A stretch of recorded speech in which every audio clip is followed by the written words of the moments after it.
This section examines the diesel induction system, beginning with the four-stroke engine. The two main components of the intake system are the air cleaner and the intake manifold. But in a diesel engine, since fuel is delivered separately and the intake system carries air only, there is less restriction in the intake of the air than in a carbureted system. Also, since the diesel engine doesn't have a carburetor, it has no throttle plate. Some diesels use a pneumatic governor with a butterfly valve at the entrance to the inlet manifold. Diesel engines often have more than one air cleaner. The intake system of the diesel engine can be used to increase engine output. This can be done by increasing volumetric efficiency, that is, by increasing the amount of air that enters the cylinders. Output can also be improved by using large, free-flowing intake manifolds, and by increasing the number or the size of inlet valves per cylinder to admit more charge into the combustion chamber. Another method is to use forced induction or supercharging to pressurize the intake of the air and force more air into the cylinders. Let's look at the intake system for a two-stroke diesel engine. There is only a very short time at the end of its power stroke to scavenge the exhaust gases and refill the cylinder with air. To achieve this in the time available, two-stroke diesels use an engine-driven air pump, usually called a blower. It pressurizes the air so that when the inlet ports open, air from the blower enters the cylinder and helps scavenge the exhaust gases. Some two-stroke diesel engines use a turbocharger, which feeds air under pressure to the blower.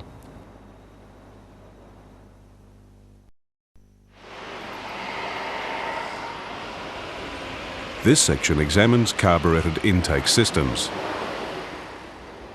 On a carbureted engine, the intake system is part of the fuel system. The main function of the intake system on a petrol engine is the delivery of the required amount of the mixture of air and fuel. In a basic system, air enters the air cleaner for filtering, then passes into the carburetor, where it mixes with the required amount of fuel. This air-fuel mixture then enters the intake manifold and finally the cylinder. The same basic principle applies on the rotary engine. On all carbureted systems, the intake system can be crucial in increasing engine output. This can be done by increasing volumetric efficiency, that is, by increasing the amount of air that enters the cylinders. This can be achieved by using a large inlet valve or multiple valves to admit more charge into the combustion chamber. By using large free-flowing intake manifolds. By using extra carburetors.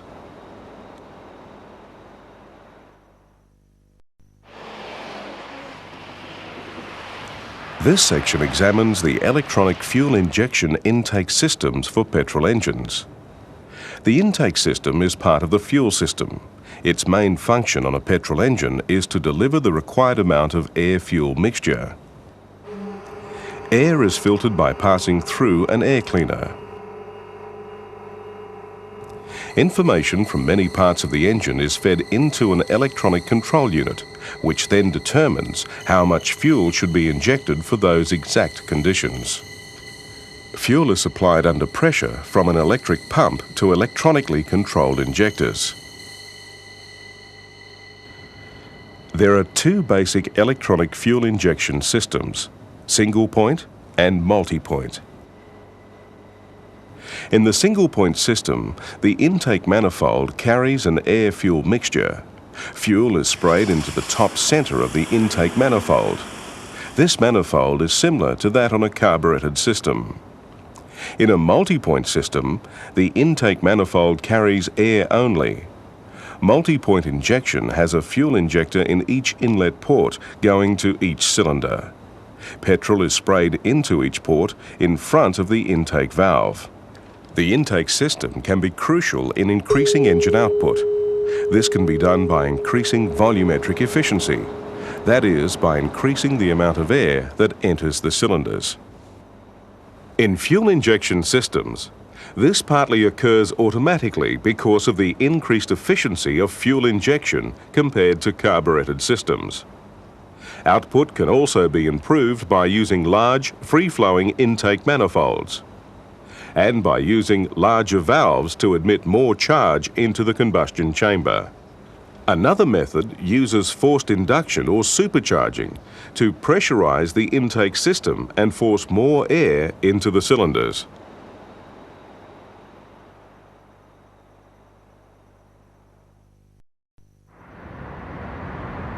This section examines the diesel induction system, beginning with the four-stroke engine. The two main components of the intake system are the air cleaner and the intake manifold.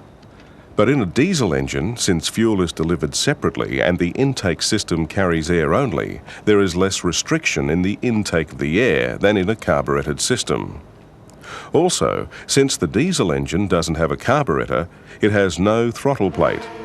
Some diesels use a pneumatic governor with a butterfly valve at the entrance to the inlet manifold. Diesel engines often have more than one air cleaner. The intake system of the diesel engine can be used to increase engine output. This can be done by increasing volumetric efficiency, that is, by increasing the amount of air that enters the cylinders. Output can also be improved by using large, free-flowing intake manifolds, and by increasing the number or the size of inlet valves per cylinder to admit more charge into the combustion chamber. Another method is to use forced induction or supercharging to pressurize the intake of the air and force more air into the cylinders. Let's look at the intake system for a two-stroke diesel engine. There is only a very short time at the end of its power stroke to scavenge the exhaust gases and refill the cylinder with air. To achieve this in the time available, two-stroke diesels use an engine-driven air pump, usually called a blower. It pressurizes the air so that when the inlet ports open, air from the blower enters the cylinder and helps scavenge the exhaust gases. Some two-stroke diesel engines use a turbocharger, which feeds air under pressure to the blower.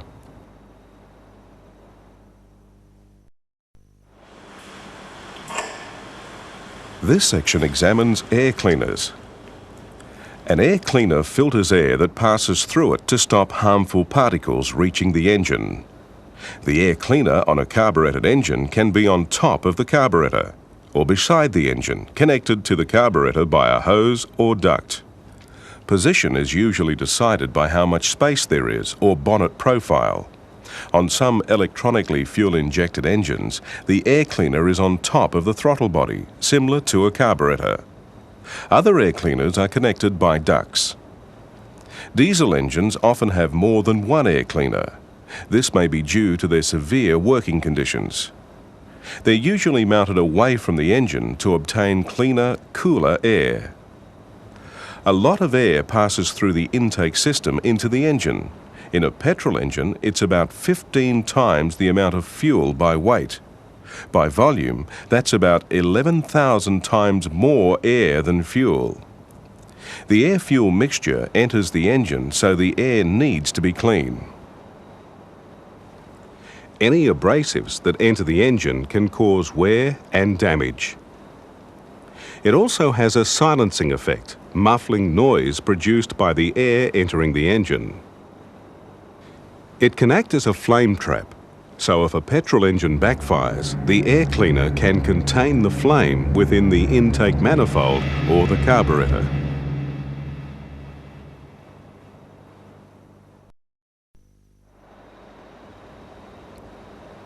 The most common air cleaner is called a dry element type. It has a replaceable dry element of pleated paper or cellulose fibre that doesn't need to be wet or use oil to act as a filter. The paper is pleated because that gives a much larger surface area in the space.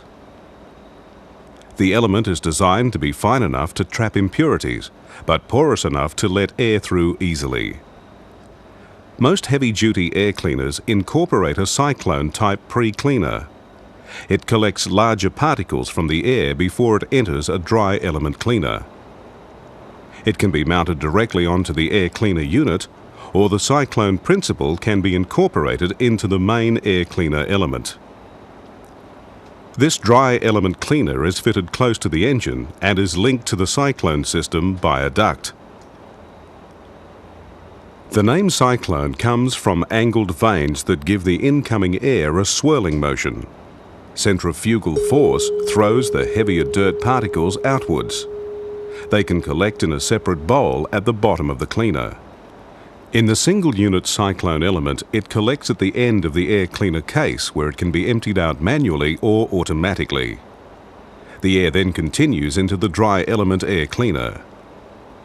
An efficient cyclone pre-cleaner can remove up to 90% of particles before they reach the main element.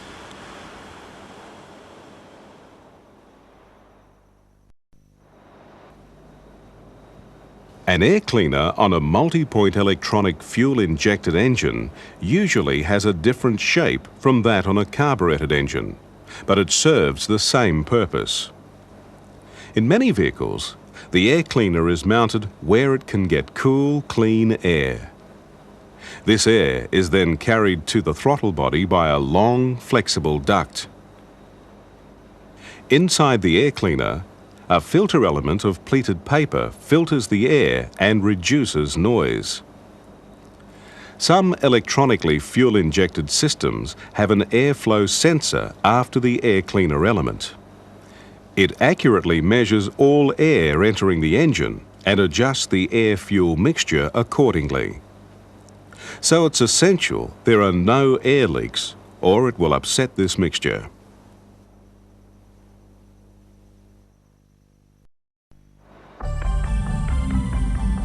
This section examines intake manifolds. The intake manifold is usually a metal casting with several tubular branches, though it can also be made of a special plastic. In carbureted engines, the intake manifold carries the air-fuel mixture into the engine. The cross-sectional area of each tube needs to be kept small to maintain the high air speeds that improve vaporization. At the same time, it cannot be too small, since that restricts the airflow to the engine at higher speeds. Electronic fuel-injected engines with throttle body injection also have intake manifolds that carry air-fuel mixture. With multi-point injection, the intake manifolds carry air only, and the cross-sectional area of the tubes can be larger. More air can flow and the engine can produce more power. Fuel is injected into the intake ports of the cylinder head. This cylinder head has intake and exhaust manifolds for a 4-cylinder carbureted engine. It is a cross-flow head. That means the intake manifold is on one side and the exhaust manifold is on the other. On many cars, the intake manifold has a mounting for the carburetor and a flange that bolts onto the cylinder head. It has a branch for each cylinder to carry air-fuel mixture into the combustion chamber. This intake manifold has a water jacket under the carburetor mounting. Hot coolant from the cooling system flows through the water jacket and heats the manifold. Heating is required in a carbureted engine to provide better vaporization of the air-fuel mixture. This fuel-injected engine manifold has a plenum chamber that provides a reservoir of air and helps prevent interference with the flow of air between individual branches. It also acts as a silencer. On this primary manifold, the intake pipes are fixed in length. Other kinds of manifolds have extra valves to change the effective pipe length. They may be computer controlled by the engine management system to open at a specified engine speed and extend the torque output. A diesel engine intake manifold carries air only, not fuel, and since no fuel is vaporized in the manifold, it isn't heated. Some diesels use a pneumatic or air-operated governor with a butterfly valve at the entrance to the inlet manifold. This butterfly valve is only used to operate the governor. It is not a throttle butterfly valve as seen on petrol engines.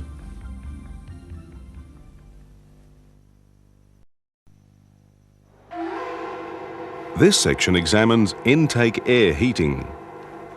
Normally, the air entering the air cleaner is cold.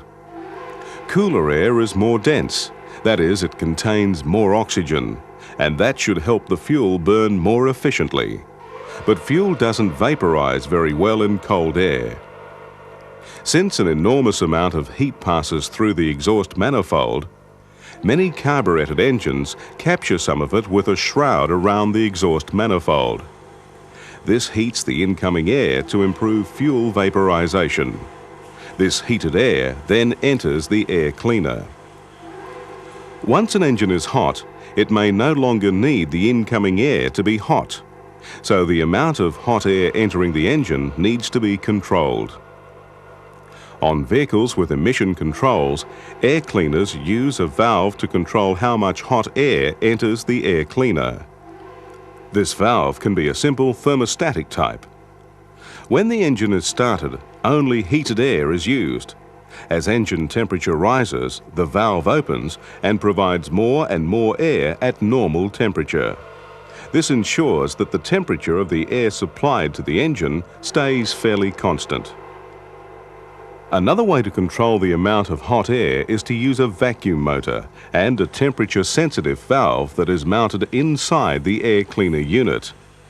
When a cold engine is started, this valve allows vacuum from the intake manifold to reach the vacuum motor. This unrestricted vacuum acts on a spring-loaded diaphragm attached to the control valve. The valve opens fully and admits hot air to the air cleaner.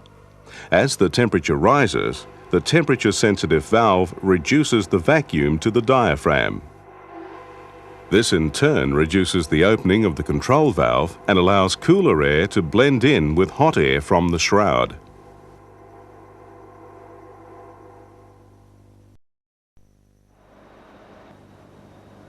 This section examines forced induction. One way to improve engine output is to increase the amount of air-fuel mixture that is burned in the cylinder.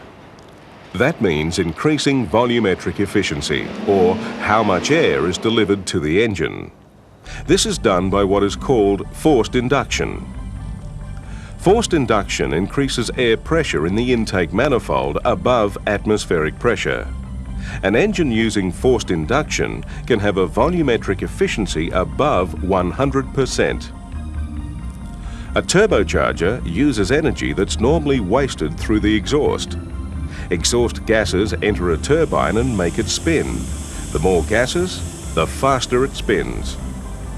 A shaft connects the turbine to an intake compressor. It compresses the air and forces it under pressure into the intake manifold. The turbine operates at very high temperatures and with the compressor can rotate at well over 100,000 revolutions per minute. So they both need a good supply of clean oil to lubricate their bearings and carry heat away. Some engines also supply coolant to the turbocharger body to improve cooling.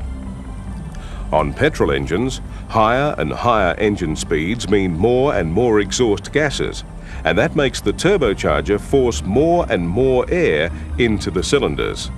This can damage the engine. To control this, a device called a wastegate is fitted to the exhaust inlet of the turbocharger. When air pressure in the intake manifold reaches a preset level, it automatically directs exhaust gases away from the turbocharger. The wastegate can also be computer controlled to reduce intake air pressure in the event of detonation or knocking. An emergency relief valve may also be fitted so that if the wastegate should fail, it can prevent an abnormal rise in manifold pressure. Since the turbocharger uses the energy of the exhaust gases, there is a short delay between when the driver opens the throttle and when maximum power is available. This is turbo lag, and on larger engines it's quite noticeable. Because a turbocharger recycles heat energy that would otherwise be lost to the engine, it can seem to be offering additional energy for nothing. But a turbocharger can introduce problems of its own.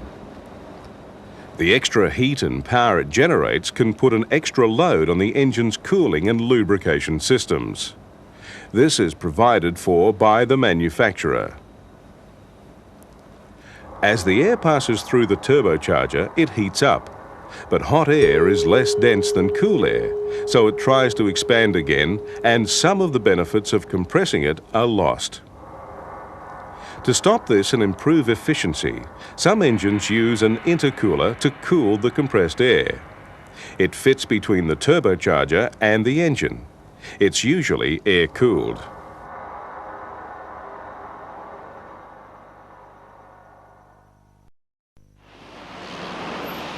This section examines automotive exhaust systems. During engine operation, each time the exhaust valve opens, pulses of hot exhaust gases are forced into the exhaust manifold. These hot, rapidly expanding gases produce a lot of noise, some of it at very high frequency. The exhaust system does several jobs. It has to reduce the noise of the exhausting gases to acceptable levels. It has to discharge the gases safely, far enough away to prevent them re-entering the vehicle. Some of these gases are highly poisonous. In an enclosed space, carbon monoxide can cause death in minutes. It is odorless and colourless, which makes it difficult to detect, and removing it is especially important. In modern vehicles, the exhaust system also assists in keeping harmful emissions to a minimum. The exhaust system is designed to enhance engine operation. A well-designed system can improve drivability and performance. In this simplified model, burned gases exit the engine through the exhaust port and pass into the exhaust manifold. The first pipe is usually called the engine pipe. It is connected to the outlet of the manifold, which carries the exhaust gases to the muffler, which reduces exhaust noise. Exhaust gases are then discharged through a tailpipe, usually at the rear or sometimes above the vehicle.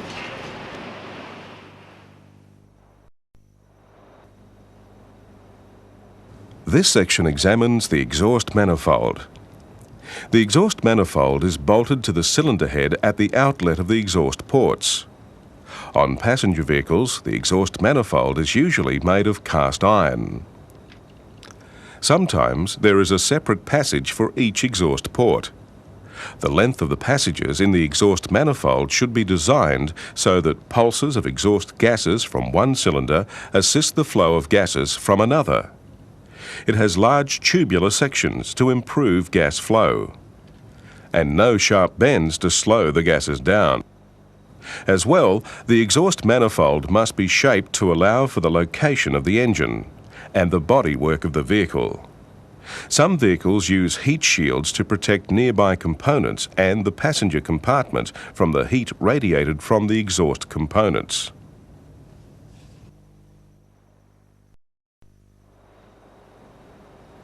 This section examines exhaust pipes.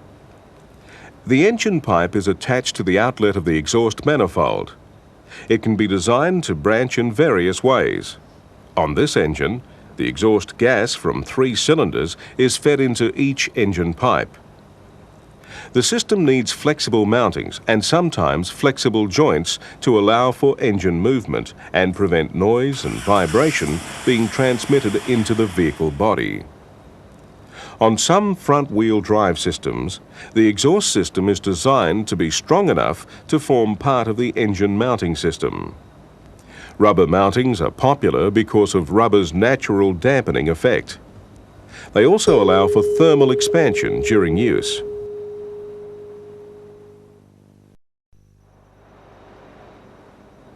This section examines extractors. Some exhaust systems have extractor pipes, sometimes called headers, one pipe for each exhaust port. They are designed with sweeps that stop restriction. The extractor pipes also provide a scavenging effect, helping remove exhaust gases from the cylinders. The outgoing pulse from one cylinder is timed to arrive at the junction at exactly the right time to help draw out the pulse from another cylinder.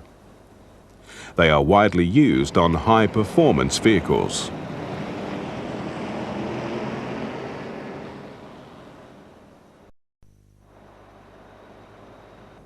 This section examines mufflers. The muffler is located in the exhaust system between the exhaust manifold and the exhaust outlet. It is usually made of sheet steel coated with aluminium to reduce corrosion. Some are made of stainless steel. A muffler contains perforated pipes, baffles and resonance chambers. Many also contain sound-absorbing materials such as fiberglass or wire wool. The muffler slows down the gases and breaks up the pulsating sound waves and so reduces the noise. It must cause as little restriction as possible. Poor design can cause excessive back pressure that will slow down the escape of the exhaust gases and reduce engine performance. Some mufflers combine baffles and pipes to change the flow of gases without restricting them. Gases enter through the inlet and must reverse their direction of flow before they exit through the outlet. This is called a reverse flow muffler. Some mufflers use double outer skins to minimize heat and noise transmission. Some exhaust systems use a resonator as well as a muffler. It looks like a muffler, but it usually has a straight-through design and it contains sound-absorbing material. It's designed to remove resonance levels that mufflers can't remove.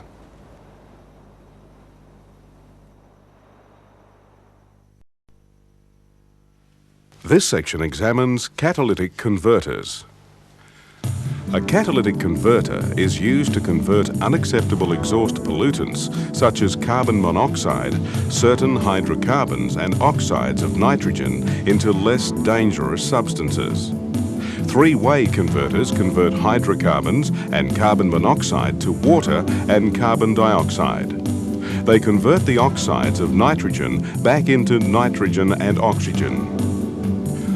Older catalytic converters converted hydrocarbons and carbon monoxide to water and carbon dioxide, but were not able to convert the oxides of nitrogen. A catalytic converter fits into an exhaust system like a muffler. It is located close to the exhaust manifold so that it can reach its operating temperature as soon as possible. Leaded fuel must not be used in an engine with a catalytic converter because lead will contaminate the catalyst and prevent it doing its job.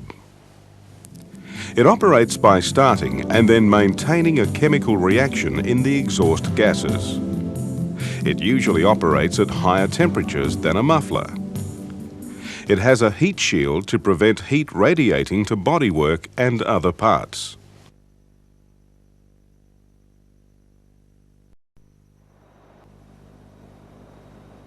This section examines flexible connections. This is a flexible connection between an engine pipe and an intermediate pipe. It is used close to the engine. Its main functions are to allow engine movement and reduce vibration without passing it along the exhaust, especially in front-wheel drive vehicles. It also helps with the alignment of the pipes.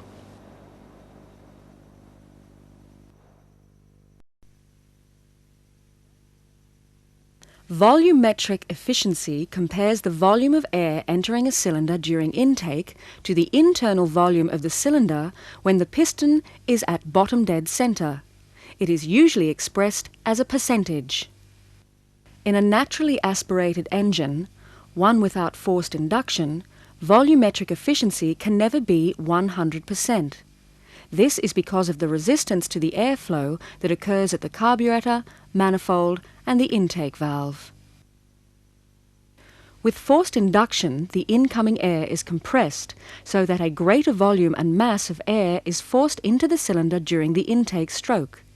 That takes the volumetric efficiency to above 100%.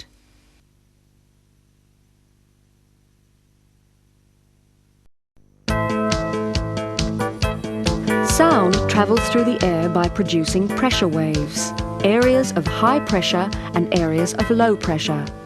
The rate at which these waves reach our ears is called frequency. It is measured in cycles per second, where a cycle is the distance between waves or wavelengths.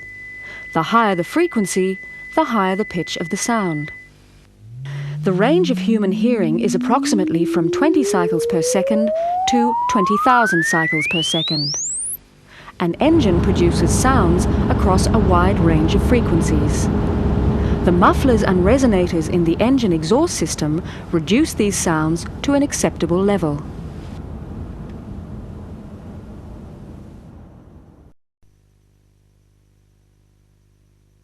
Thermal expansion refers to the way some materials expand when they are heated. The same amount of heating can produce different amounts of expansion in different substances. Components that are subject to heating have to allow for this expansion in their design. An engine exhaust system is subjected to very hot exhaust gases, so its components expand and contract as they heat and cool. Mountings in the system are designed to allow this to happen.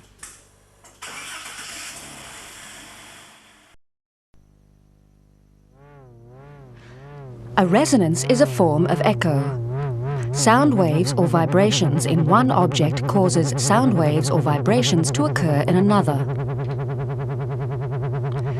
The induced vibration is sometimes called a sympathetic vibration, and the second object is said to resonate. A sympathetic vibration is called a natural vibration of an object. That means it's more likely to vibrate at that frequency than another. With this glass, just the right note sung at the right frequency started it vibrating with disastrous consequences. It can become a problem if the sympathetic vibration adds to the original vibration. In an exhaust system, that means more sound waves, which means more noise. To reduce this, a resonator is fitted in the exhaust to act as a sound dampener and reduce the effects of the resonating sound waves.